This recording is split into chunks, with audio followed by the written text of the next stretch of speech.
நமஸ்காரம். இன்று நாம் காண்பது ஆண்டாளின் 13வது பாசுரம். புள்ளின் வாய் கீண்டாந்தே பொல்த ஆரக்கனை கிள்ளி களைந்தானே கீர்த்திமை பாடி போய் பிள்ளைகள் எல்லாரும் பாவை களம் புக்க வெள்ளி எழுந்து வியாழம் முறங்கிற்று புள்ளும் சிலம்பினகான் போதறி கண்ணினாய் குள்ள குளிர குடைந்து நீராடாதே பள்ளி கிடத்தியோ பாவாய் நீ நன்னாளால் பள்ளி கிடத்தியோ பாவாய் நீ நன்னாளால் கள்ளம் தவிர்ந்து கலந்தேலோரம் பாவாய். பறவையின் உருவத்தோடு வந்த பகாசுரனுடைய வாயை பிளந்து எறிந்தவனும் பொல்லாங்கு செய்த ராவணனுடைய 10 தலைகளையும் மிகவும் எளிதாக கிள்ளி எறிந்து வம்சநாசம் செய்தவனுமாகிய பெருமானது கீர்த்தி கூறும் வீர சரித்திரங்களை பாடிக்கொண்டு போய் நம்மிலும் பருவத்தில் சிறியவர்கள் உட்பட எல்லா சிறுமியர்களையும் நோன்பு நூற்கும் இடத்திற்கு போய் சேர்க்கின்றார்கள். சுக்கிரன் உதயமாகி பிரகஸ்பதி அஸ்தமித்து விட்டது. கூட்டிலிருந்து வெளிப்பட்ட பறவைகளும் இறை தேடுவதற்காக கூவிக்கொண்டே செல்கின்றன. தாமரை பூவையும் மானையும் ஒத்த கண்ணழகு வாய்ந்தவளை, பதுமை போன்ற அழகியே, நீ இந்த நல்ல நாளில் கண்ணனை தனிய நினைக்கின்ற இக்கள்ளத்தனத்தை விட்டுவிட்டு எங்களுடன் கலந்து உடம்பு மிகவும் குளிர்ந்து போக துளைந்து நீரில் விளையாடி மாட்டாயோ, நீ இப்படி படுக்கையிலே கிடப்பாயோ என்று கேட்கிறார்கள். பொல்லாத அரக்கனாகிய ராவணன் ராமபிரானது வீரத்துக்கு இலக்கானான். அவன் தம்பி சீலத்துக்கு இலக்கானான் என்பது குறிப்பு. கிள்ளி கிளைந்து அனாயாசமான ஒரு வீரத்தை காண்பிக்கிறார்கள். ஒரு சோலையிலே பூந்தோட்டத்திலே அத்தோட்டத்தின் நலத்திற்காக பூச்சிப்பட்ட இலைகளை கிள்ளி எறிவது போல பொல்லாத அரக்கர்களின் தலைகளை வதம் செய்தானாம் ராமனும் இலக்குவனும். பாவைக்களம் என்பது கண்ணனுடன் ஆட்சியர்கள் நோன்பு நோக்க குறிப்பிட்ட சங்கேத ஸ்தலம். வெள்ளி எழுதலே பொழுது விடிந்ததற்கு அடையாளம். ஆண்டாள் வாழ்ந்த காலத்தில் வெள்ளி எழுந்ததோடு வியாழனும் அஸ்தமித்தது என்ற ஒரு நிகழ்வை குறிப்பிடப்பட்டுள்ளது. 6வது பாசுரத்திலும் புள்ளும் சிலம்பினகான் என்று வருகிறது. இது அப்பாசுரத்தின் தொடக்கம். அதே தொடர் இந்த 13வது பாசுரத்திலும் வருகின்றது. அதாவது இவர்கள் வீடு வீடாக வந்து இவ்வளவு நேரம் சென்ற பின்பும் அதே தொடர் உபயோகப்படுத்தப்பட்டுள்ளது.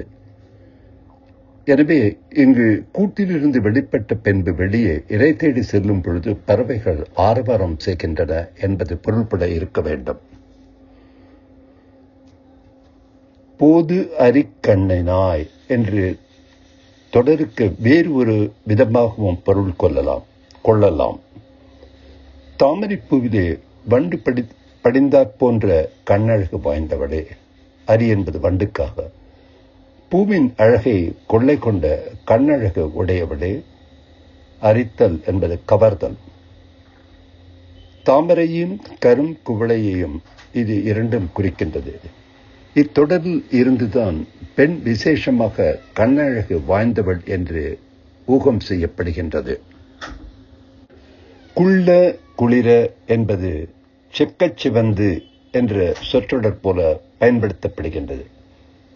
மார்கழி மாதத்தில் அதிகாலையில் குள்ள குளிராக குடைந்து நீராடும் ஒரு அனுபவத்தை இங்கே காண்பிக்கப்படுகின்றது. நமக்கு சொரூப ஞானம் உண்டானால் அவன்தானே வருகிறான், நாம் ஏன் எழுந்து செல்ல வேண்டும் என்று இருக்கும் பாகவதரை உணர்த்துவதாகவும் இந்த பாசுரம் அமைந்திருக்கின்றது. இந்த பொல்லாத அரக்கன் என்பது அகங்காரத்தை குறிக்கும் சொற்றொடர். கீர்த்திமை பாடிப்போய் கல்யாண குணங்களை பிரீத்திக்கு போக்கு வீடாக பாடி, கல்யாண குணங்களை பிரீத்திக்கு போக்கு வீடு வீடாக பாடி, அதுவே தாரகமாக போய் குண விபூதிகளுக்கு வாசமான திருநாமம் என்ற வழிக்கு தாரகமாக அமைந்திருக்கின்றது. பாவைக்களம் என்பது காலட்சேப கூட்டம். வெள்ளி எழுந்தது என்பது பரிசுத்தமான ஞானம் அபிவிருத்தியாகின்றது. வியாழன் உறங்கிற்று என்பது அஞ்ஞானம் தலை சாய்ந்தது. நீராடாதே என்பது பகவத் அனுபவம் செய்யாமலே பள்ளி கிடந்தியோ என்பது தனித்த குணானுபவம் செய்யலாமோ என்ற கேள்விகளை எழுப்புகிறது. பாவைக்களம் காலட்சேப கூடம். வெள்ளி எழுந்து பரிசுத்தமான ஞானம் அபிவிருத்தியாயே வியாழன் உறங்கிற்று, அஞ்ஞானம் தலை சாய்ந்தது என்பதை நாம் சற்று கவனமாக பார்க்க வேண்டும். எங்களுடன் நெஞ்சு குளிர கலந்து பகவத் அனுபவம் அடைய எழுந்திருட வேண்டும் என்று தனிய குண சரிதங்களை தியானித்துக் கொண்டிருக்கும் பாகவதர்களை வேண்டுவது திரண்ட ஒரு உள்ளுரை பொருளாக அமைந்திருக்கின்றது. ஒவ்வொரு குழந்தைக்கும் தாயின் அடிச்சுவடுதான் ஒரு வழிகாட்டியாக அமையும். தந்தையை தாய் காட்டுவாள், பாலூட்டி நிலாவினை காட்டி சோறுட்டி ஆளாக்குவாள், கைப்பிடித்து கடைப்பிடிக்க வேண்டியவற்றை சொல்லுவாள், வாழும் கலையை உட்புகுத்தி தான் மெதுமெதுவாக விலகிக் கொள்வாள். ஆனால் தேவையான போது வருவாள், உதவுவாள், ஆதரிப்பாள், அரவணைப்பாள். ஆண்டாளும் அதைத்தானே தான் இங்கே செய்கின்றாள். தாயாக சேயாக அவதரிக்கிறாள். அகழ்வாரை தாங்கும் நிலைமகளாயிற்றே. தன்னுள் விழுவதில் எதை மக்கிப்போக செய்ய வேண்டும், எதை முளைக்க செய்ய வேண்டும், எப்படி நீர் தந்து உரமூட்ட வேண்டும் என்னும் ரசவாதம் அறிந்தவள்ளவள். நமது பாக்கியம் அவளே திருவுருவமாகி நமது தாயாக வந்தது. குரு மூலமாகத்தான் நாம் எதையும் அறிய வேண்டும் என்பது சிருஷ்டி. ராமனும் கண்ணனுமாகிய இருந்தாலும் குருகுல கல்வியும் ஆச்சாரியன் இன்றி அவர்களது வாக்கும் வாழ்க்கைக்கும் அவதார நோக்கும் சிறக்காது.